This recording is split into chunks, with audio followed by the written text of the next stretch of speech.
यह वीडियो आप सभी के लिए बहुत ही महत्वपूर्ण होने वाली है, क्योंकि इस वीडियो में हम लोग सीखने वाले हैं कि भौतिक परिवर्तन किसे कहते हैं, रासायनिक परिवर्तन किसे कहते हैं, इनका हमारे दैनिक जीवन में क्या क्या उदाहरण है।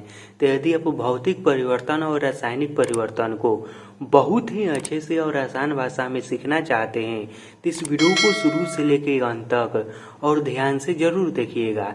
यह वीडियो जैसे ही खत्म होगा ना, आप भौतिक परिवर्तन और रासायनिक परिवर्तन को बहुत ही आसानी से सीख जाएंगे। तो चलिए अब इस वीडियो को हम शुरू करते हैं। तो सबसे पहले हम यह समझ लेते हैं कि भौतिक परिवर्तन किसे कहते हैं। देखिए, भौतिक परिवर्तन को इंग्लिश में कहा जाता है फिजिकल चेंज। तो देखिए यहाँ पर है ना भौतिक, तो इसके नाम से भी यदि आप इसको समझने की कोशिश करेंगे ना तो आप इसे समझ जाएंगे। तो देखिए इसका परिभाषा क्या है, पहले हम यह समझ लेते हैं।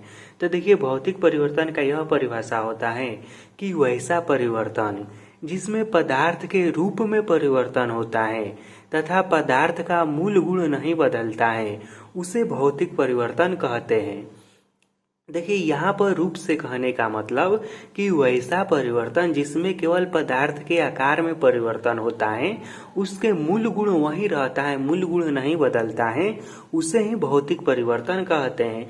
जैसे कि मान लीजिए यह पेन हो गया और यह इसका ढक्कन हो गया, इसको हम बंद, यहाँ पर यह मान लीजिए कि बंद है और इसको मैं खोल दिया, तो इसमें जो परिवर्तन आया ना, यह भौतिक परिवर्तन आएगा, क्योंकि इसके मूल जो गुण है ना उसमें परिवर्तन नहीं हो रहा है, केवल इसके रूप में परिवर्तन हो रहा है। पहले यह इस तरह से दिखता था, अब यह इस तरह से दिख रहा है, फिर इसे हम ढक देंगे तो फिर यह उसी तरह से दिखने लगेगा। तो भौतिक परिवर्तन का क्या, यहाँ पर दो बात आप खास जाने। पहला यह कि उसके रूप में परिवर्तन होता है, उसके मूल गुण में नहीं परिवर्तन होता है। और दूसरा यहाँ पर यह हम लोग समझे कि इसे फिर से वापस पहले जैसा किया जा सकता है। जैसे कि देखिए इसको मैं खोल रहा हूँ तो यह खुल गया, फिर इसको मैं बंद कर दे रहा हूँ। कहने का मतलब कि भौतिक परिवर्तन होने के बाद हम फिर से जिस रूप में हुआ है ना उस रूप में उसे ला सकते हैं। उसी तरह से मान लीजिए कि कोई पेपर हो गया, इस तरह से मान लेते हैं कि यहाँ पर एक पेपर है, यह ठीक ठाक स्थिति में है। अब इसको मैं इस तरह से फोल्ड कर दे रहा हूँ, मोड़ दे रहा हूँ, ठीक। तो इसमें जो परिवर्तन आया है ना, यह कौन सा परिवर्तन है, तो यह है भौतिक परिवर्तन। और फिर इसे मैं सीधा कर दूंगा तो यह सीधा भी हो जाएगा। तो वैसा परिवर्तन जिसमें पदार्थ का केवल रूप या आकार बदलता है, पदार्थ का मूल गुण नहीं बदलता है, उसे ही भौतिक परिवर्तन कहते हैं। इसका और भी उदाहरण हम ले सकते हैं इस तरह से, जैसे में देखिए पानी से बर्फ का बन जाना, यह कौन सा परिवर्तन है, तब भौतिक परिवर्तन है, क्योंकि बर्फ में ही पानी ही रहता है। बर्फ ऐसा नहीं है कि वह कुछ दूसरा ही बन गया है, फिर हम बर्फ को पिघलाएंगे तो पानी बन जाएगा। पानी से गैस को बन जाना, यह सब कौन सी परिवर्तन है, भौतिक परिवर्तन है। लकड़ी से कुर्सी बनना, टेबल बनना, इस तरह से चौकी बनना, कुछ भी बनना, तो लकड़ी से इस तरह से कुछ भी बनता है तो वहाँ पर कौन सा परिवर्तन होता है, भौतिक ही परिवर्तन होता है। क्योंकि जो लकड़ी का मूल गुण है ना, वह कुर्सी में भी रहता है, टेबल में भी रहता है, केवल लकड़ी का रूप बदलता है।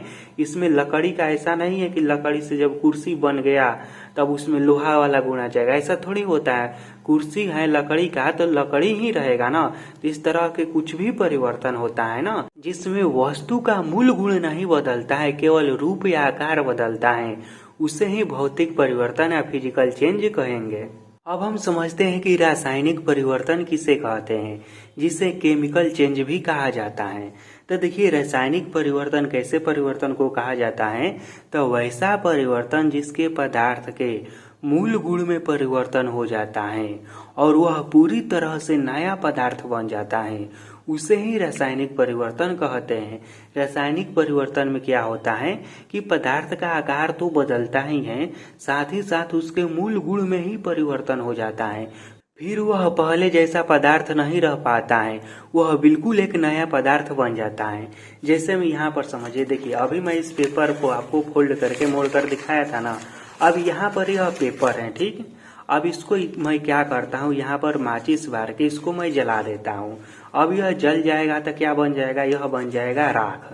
तो एक राख का गुण और इस पेपर का गुण, दोनों का गुण अलग अलग हो जाएगा ना, और हम कभी भी चाहकर भी राख से दोबारा पेपर को नहीं बना सकते हैं। तो यहाँ पर भी हम क्या देखते हैं रासायनिक परिवर्तन में, इसमें भी मुख्य रूप से दो परिवर्तन होता है। पहला तो यह कि पदार्थ के मूल गुण में ही परिवर्तन हो जाता है, फिर वह पदार्थ जो बनता है ना वह बिल्कुल नया बनता है, पहले जैसा नहीं रहता है। और दूसरा हम यह देखते हैं उस पदार्थ को हम चाहकर भी पहले जैसा नहीं बना सकते हैं जैसे कि वह पहले था। इसका और भी उदाहरण हम ले सकते हैं, जैसे कि मान लीजिए लकड़ी है, लकड़ी को हम लोग जला देंगे तो क्या बनेगा, कोयला बनेगा या राख बनेगा। ठीक, अब उस राख का गुण या कोयला का गुण लकड़ी के गुण से बिल्कुल अलग होगा, और हम चाहकर भी कोयले को लकड़ी में नहीं बदल सकते हैं, और लकड़ी को कोयले में लकड़ी को तो कोयले में बदल सकते हैं, लेकिन कोयले को लकड़ी में नहीं बदल सकते हैं। तो इस तरह के जो भी परिवर्तन होता है ना, कि जिसे फिर से वापस चेंज नहीं किया जा सकता है और जिसमें बिल्कुल नया पदार्थ बन जाता है, उसे ही रासायनिक परिवर्तन कहते हैं। इसका और भी बहुत सारा हमारे दैनिक जीवन में उदाहरण है, जैसे कि दूध से दही का बन जाना या फिर दूध का फट जाना। यह सब कौन सा परिवर्तन है? तो यह सब रासायनिक परिवर्तन है।